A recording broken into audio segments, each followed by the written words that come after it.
Salam, hər vaxtınız xeyir olsun, dəyərli izləyicilər.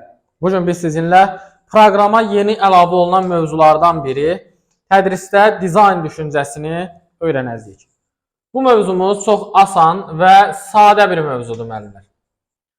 Deyərdim ki, yəni bildiyiniz bir şeylərdir, xüsusi fərqli, xüsusi yeni bir şey yoxdur ki, siz burada çətinlik çəkəsiniz.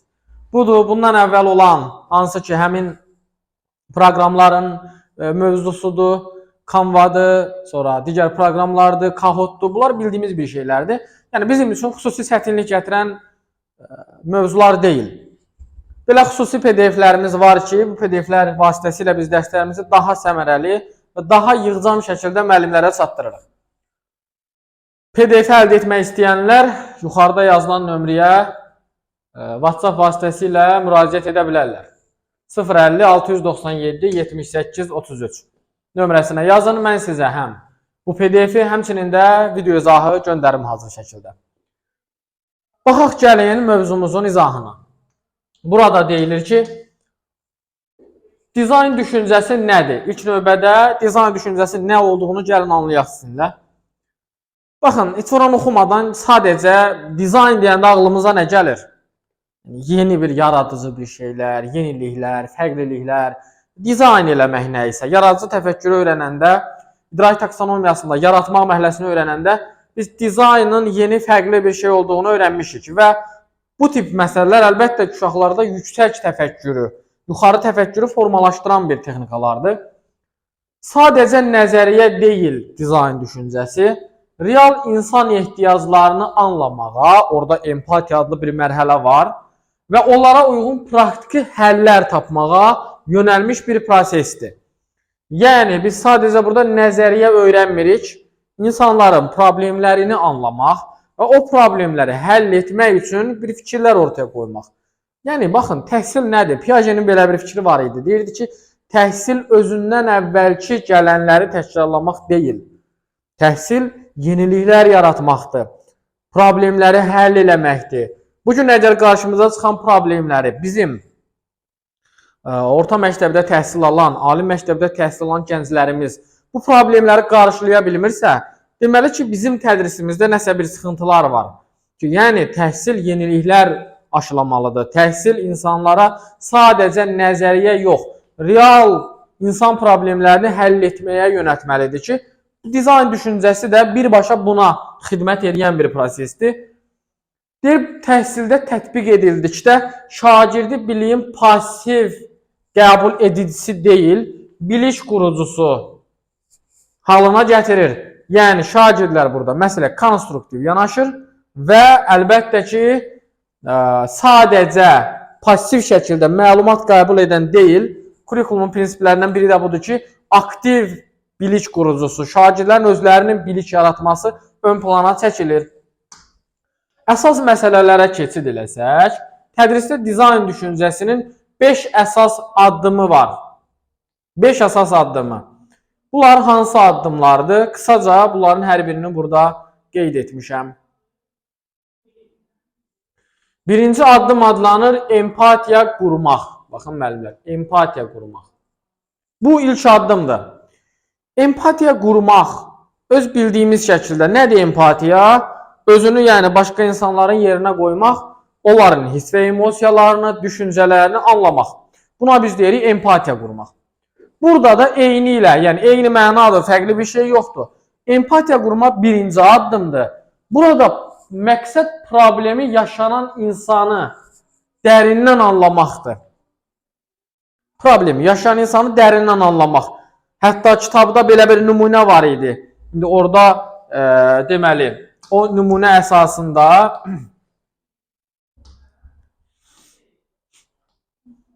mən sizə burada xüsusi hissələr hazırlamışam, deyəcəm onları.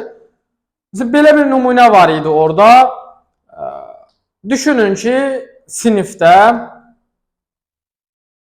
işıqları avtomatik tənzimləyən bir sistem üzərində işləyirik.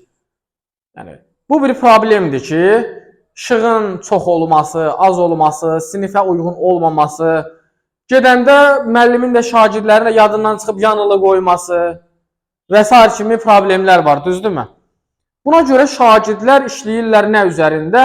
Sinifdə avtomatik işləyən bir işıq üzərində işləyirlər və orada birinci empatiya qururlar ki, bu problem yaşayan insanlar nə üçün yaşayır? Empatiya qururlar əlbəttə ki. Həmin insanların hisslərini anlayırlar, istifadəsinin dərindən hisslərini anlamaq. Şagirdlər sual verir, müşahidə aparır və qarşı tərəfin nə hiss etdiyini, hansı çətinliklərlə üzləşdiyini anlamağa çalışır, özünü onun yerinə qoyur. Məqsəd nədir? Bu insan niyə belə hiss edir? Sualına cavab tapmaq. Bəli, yəni bu insan niyə belə hiss edir? Sualına cavab tapacaq burada. İkinci gəlir problemi müəyyənləşdirmə. Problemi müəyyənləşdirmə mərhələsində isə bəli, buyurun. İkinci addım adlanır problemi müəyyənləşdirmə. Problemi müəyyənləşdirmə nədir? Baxın, burada empatiya qurduqdan sonra problemin nə olduğunu tam şəkildə anlamaq lazımdır. Empatiya mərhələsində toplanan məlumatlar analiz edilir. Yəni, insanların həmin o keçirdiyi problemləri analiz edirik. Əsas ehtiyacın nə olduğu dəqiqləşdirilir və problem konkret bir cümlə ilə ifadə olunur. Yəni, bizim problemimiz nədir? Adətən biz necə edə bilərik ki, sualı formatında istifadə olunur. Yəni, biz necə edə bilərik ki, bu problemi həll edək? Üçüncü addımımız adlanır ideya yaratma. İdeya yaratma mərhələsi isə artıq fikirlər irəli sürməkdir. Müxtəlif ideyalar, fikirlər irəli sürmək. Yəni, bu insanların problemlərini həll etmək üçün biz hansı ideyaları irəli ata bilərik? İdeya yaratma mərhələsi yaradıcılığın mərkəzidir. Şagirdlər heç bir məhdudiyyət qoymadan mümkün qədər çox ideya irəli sürürlər. Beyin həmləsi yadınıza düşürmü? Beyin həmləsi vasitəsilə birdən çox fikirlər irəli sürürlər və o fikirləri analiz edirlər. Burada səhv ideya yoxdur. Əsas olan fərqli perspektivlərdən baxa bilməkdir. Yəni, üçüncü addımda şagirdlərin hər birinin verdiyi ideyanı biz mümkün bir həll yolu kimi düşünə bilərik. Mümkün bir fikir kimi düşünə bilərik. Səhv fikir deməyəcəyik, sadəcə hər kəs öz ideyasını ortaya qoyacaq və biz də onlara hörmətli yanaşacağıq. Əsas olan odur ki, fərqli baxış tərzləri ortaya qoyulsun. Dördüncü addım prototipləşdirmə adlanır. Bu isə müəllimlər artıq həmin o verilən ideyalar arasından deməli, yaxşılarını seçilib və bir sadə modelin hazırlanmasıdır. Yəni, bayaq tapdığımız həmin o problemi həll etmək üçün bir sadə bir model yaradırıq. Seçilmiş ən yaxşı ideyanı əllə tutulacaq və ya sınaqdan keçiriləcək formaya salmaq. Yəni, biz burada artıq sadə bir model hazırlayırıq və onu ən sonda sınaqdan keçirəcəyik. Bu bir maket, xəritə, ssenari və ya rollu oyun ola bilər. Məqsəd ideyanın necə işləyəcəyini əyani görməkdir. Yəni, irəli sürülən ideyalardan ən yaxşısını seçib, onu görülə bilən bir formata gətiririk ki, görək ki, bunu biz icra eləsək, bu ideyanı yaratsaq, modelini düzəltsək, nə kimi yaxşı, müsbət və ya mənfi tərəfləri üzə çıxa bilər.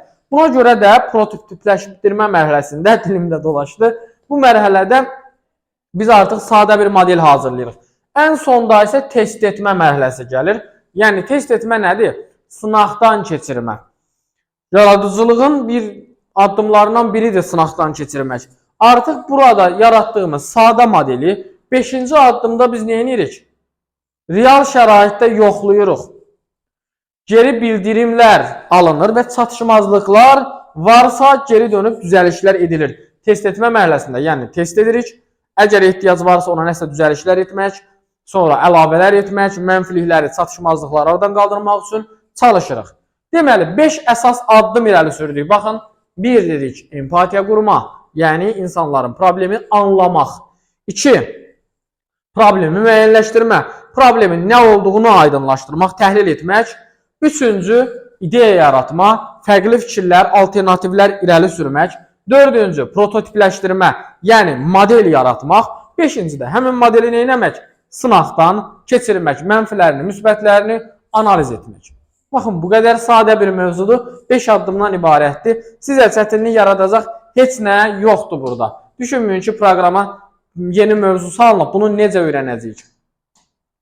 Deməli, niyə vacibdir? Yəni, tədrisdə dizayn düşüncəsi niyə vacibdir? Sualın cavabı 21-ci əsr bacarıqlarını, tənqidi düşünmə, əməkdaşlıq, yaradıcılıq kimi bacarıqları inkişaf etdirir. Burada sadəcə nümunə verilib 3 dənə. Digər bütün problemi həll etmək, qərar qəbul etmək, müstəqil öyrənmə və s. kimi bacarıqlar da inkişaf edə bilər. Yəni ümumi 21-ci əsr bacarıqları yazılıb. Şagirdlərdə sosial məsuliyyət və başqalarına kömək etmək hissi formalaşdırır. Deməli, bu üsul sadəcə şagirdin nəsə yaratması, tənqidi yanaşması deyil, həm də mənəvi dəyərlərini də formalaşdıra biləcəyi bir strategiyadır. Baxın, yazıram, mənəvi dəyərlər də burada şagirdlərdə inkişaf edəcək. Mənəvi dəyərlər, empatiya hissi, yəni şagirdlər empatiya qururlarsa, deməli, onlar başqalarını anlama, onların hisslərini tanıma, həmçinin də emosional zəka da burada artıq inkişaf edir. Qolmanın irəli sürdüyü emosional zəka.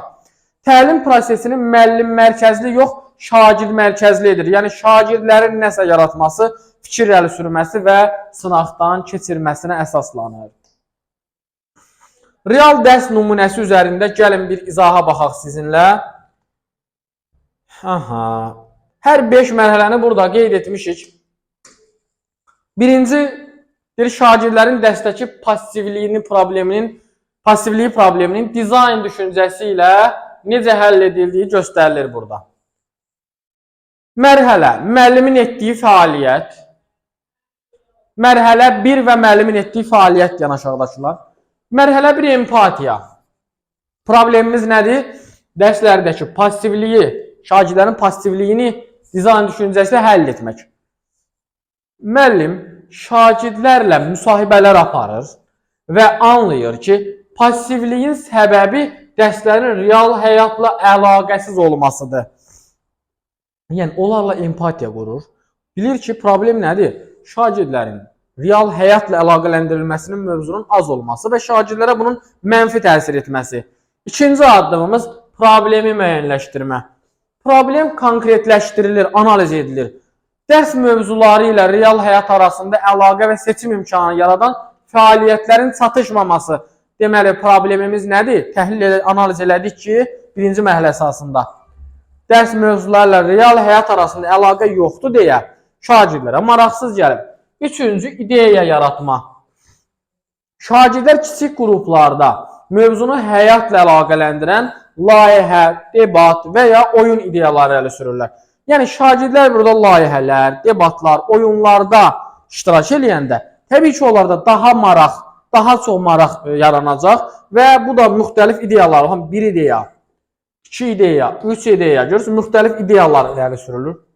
Prototipləşdirmə, yəni kiçik bir model hazırlamaq, müəllim bu ideyalara əsasən seçim siyahısı və ya bir dərslik senarisi hazırlayır. Senarini hazırladı artıq.